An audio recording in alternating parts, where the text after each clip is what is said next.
tema dessa semana é terras raras. A gente falou de terras raras nos últimos episódios, rapidamente no giro de notícia no início do programa, né? A primeira vez que eu ouvi falar em terras raras foi no contexto da guerra da Ucrânia, né? E eu até me confundi com as terras pretas que tem lá, que são boas para o cultivo e tal. Mas terras raras são, em geral, materiais químicos, né, elementos químicos, que agora, na Revolução Industrial 5.0, estão sendo os materiais de alta cobiça por aí. E nosso companheiro Milcinho, como sempre, vai dar uma introdução geral aí, histórica, sociológica, antropológica aí pra gente, né não, Milcinho? Que é isso, velho. Para um contextozinho histórico, né? Mas analisar assim na questão das tecnologias, né? As terras raras nada mais são do que elementos que proporcionam, né? São matérias-primas que proporcionam, né, com que nós criemos, né, produtos, né, os produtos mais modernos, né, atualmente. Então, assim, desde que a humanidade existe, sempre o homem sempre tentou inventar alguma coisa que pudesse ajudar, auxiliar ele no trabalho ou em qualquer tarefa diária, né? Então, desde uma simples colher, né, que nós temos, né, que nos auxilia a comer os alimentos, né? Desde uma simples colher a um smartphone, por exemplo, né? Então, a tecnologia sempre esteve presente na história da humanidade. Mas eu queria me ater aqui um pouquinho rapidamente em algumas tecnologias que foram disruptivas, né? Que alteraram o funcionamento da sociedade, né? Do trabalho. Então, a gente tem na pré-história, né? Desde a pré-história, né? O descobrimento do fogo, né? De como manejar o fogo. Então, o homem passa a se aquecer melhor, né? A se proteger melhor à noite dos outros animais que tinham medo do fogo, então não chegavam perto. Ele passa a poder enxergar no escuro, né? E passa a poder cozinhar seus alimentos, né? E aí descobre novos sabores e também evita várias doenças, né? Com o cozimento. Então, o fogo foi uma descoberta importantíssima. Depois a gente tem a própria agricultura, né, há cerca de 12 mil anos antes de Cristo, né, que proporcionou a sedentarização, né, o homem deixa de ser nômade e passa a se fixar, né, em alguns locais, aí passa a surgir as cidades, as civilizações, né. Então o homem aprende a domesticar as plantas, né, e aí surge a agricultura. Alguns milênios depois, né, 10 mil anos antes de Cristo, o homem aprende a domesticar os animais também, né? E aí proporciona melhor a facilitação no trabalho, proporciona, né, o couro para as vestes, né? Proporciona o consumo de carne, o consumo de leite, né? E aquela sociedade passa a se desenvolver melhor. Então, há 3.300 anos antes de Cristo, a gente tem a invenção da escrita, né, pelos sumérios, na antiga Mesopotâmia, onde hoje é o atual Iraque, né? Então, que proporcionou com que o conhecimento fosse mais difundido, né? E aí a gente já tem no século XVIII, né, depois a invenção da máquina a vapor, né, que proporcionou com que houvesse produções em massa e com que o homem se locomovesse melhor, né, porque aí surge a locomotiva a vapor, né? Então, no século seguinte, já no século XX, a gente tem a invenção da eletricidade, né, a descoberta. E aí já proporciona a luz artificial, já proporciona, né, todos esses eletrodomésticos que nós temos, né, a importância da geladeira para nós conservarmos os alimentos, televisão, enfim. né? Então, no século seguinte, né, já no século XX, a gente tem a invenção da internet, né, que já passa a surgir o trabalho digital, né, novas formas de se comunicar, de se relacionar também, né, que é uma tecnologia disruptiva. Que já depende de placas e tal, tudo mais, né? Exatamente, né?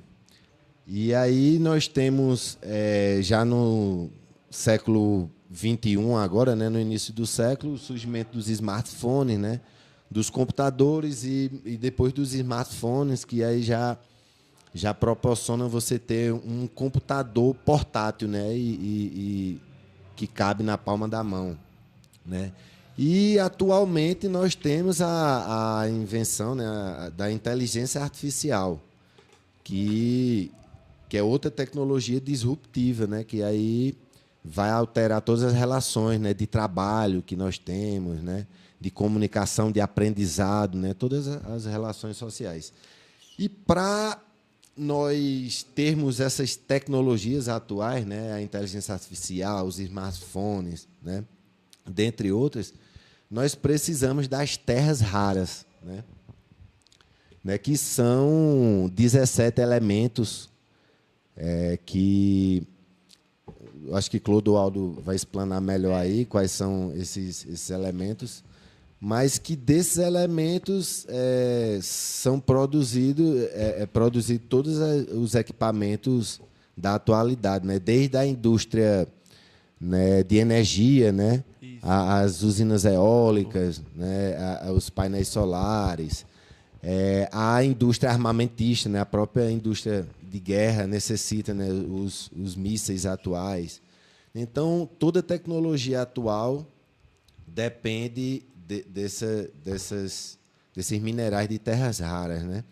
Exatamente. Então, eles são de difícil extração, né? Porque eles não, como outros minerais, como, por exemplo, o mármore, né, que se encontra concentrado, você faz a prospecção, né, a pesquisa, descobre onde estão as reservas, e ali você extrai a pedra imensa, você vai cortando, né? Já os minerais de terras raras, eles são dispersos, né?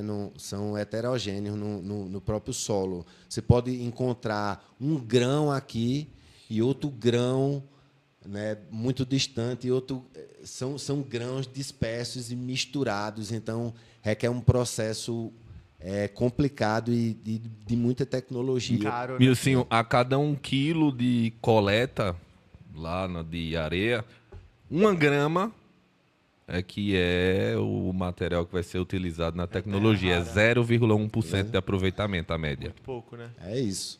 Então, assim, esses elementos até chegarem ao nível de se tornarem um produto, né, como, por exemplo, os super ímãs, né, que são utilizados nos carros elétricos, nas usinas eólicas, né, eles passam por 4 etapas, né, que é a prospecção, que é o estudo, né, e a descoberta de onde se localizam aquelas reservas. Tem a extração, né, que é onde você vai recolher aquele material, o beneficiamento e a separação química, né, que aí é onde você consegue separar realmente todos os elementos, né? E aí depois produzir, né, os ímãs e os outros produtos atuais. Muito bem. Né? Então, fazendo uma pequena pesquisa, né, eu percebi rapidamente que a China domina, né, todo esse processo. Por exemplo, o processo de extração, ela domina 69% do volume mundial, né, de extração de terras raras.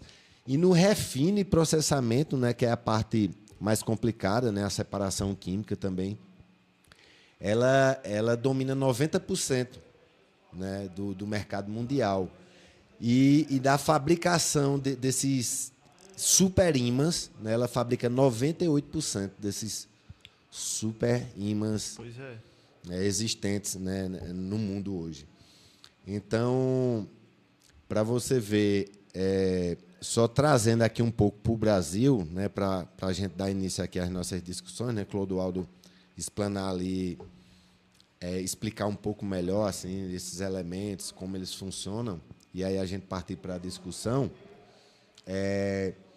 Vou analisar assim, porque isso se trata também especificamente de soberania, né? Soberania, de exploração, né? Então, se a gente analisar o Brasil, né, desde quando os portugueses chegaram, né, em 1500, a gente teve a exploração do pau-brasil, né, que foi tão intensa que só durou 30 anos, né, e o pau-brasil foi extinto, né, do país. Então, os portugueses exploraram todo o nosso pau-brasil. Depois, em seguida, veio o ciclo da cana, que é uma cultura renovável, né? Depois, o ciclo do ouro, mais especificamente em Minas Gerais, Goiás, que foi onde Portugal levou grande parte, né, do nosso ouro e nossas, né, pedras preciosas. E depois nós tivemos a cultura do café, que já é uma cultura renovável, né? E já no início do século passado, século XX, a gente tem a descoberta do petróleo. E nas décadas de 40 e 50, a gente tem a campanha do O Petróleo é Nosso, né? Foi uma grande campanha com mobilização social, né? Grande mobilização social, grandes protestos, pedindo que fosse criada uma estatal brasileira e que essa estatal detivesse o monopólio da extração de petróleo no país, né? E então a campanha surte efeito em 1953, né, no mandato de Getúlio Vargas ainda, a gente tem a criação da Petrobras, né, que vem sido tão vilipendiada aí, tão inclusive lucrou trilhões, né, nesse último trimestre. Verdade. Então, por último, a gente chega, né, às terras raras atuais no Brasil, né, com o mapeamento não completo do país ainda, né, esse processo de prospecção, né, que é de fazer a pesquisa. Com o mapeamento não completo ainda, a gente tem 23%. Olha, o Brasil foi varrido reservas. 30% apenas e já é o segundo maior do mundo em terra segundo rara. maior, as segundas maiores reservas mundiais, com 23%, cerca de 21 milhões de toneladas, né, de terras raras. Agora, em contrapartida, a gente tendo todo esse volume de reservas, a gente só refina 1%, né, das terras raras do mundo. E mesmo assim, esse refino era feito por uma empresa particular que acabou de ser vendida para uma empresa americana, né? E, Milcinho, e eu acho que esse refino ainda não é o final, né? Esse refino ainda é enviado para a China, para outros países, para aí sim transformar naqueles semicondutores. O Brasil tem uma capacidade, já refina pouco e ainda não é o refino total. Pois é. E aí são as nossas discussões.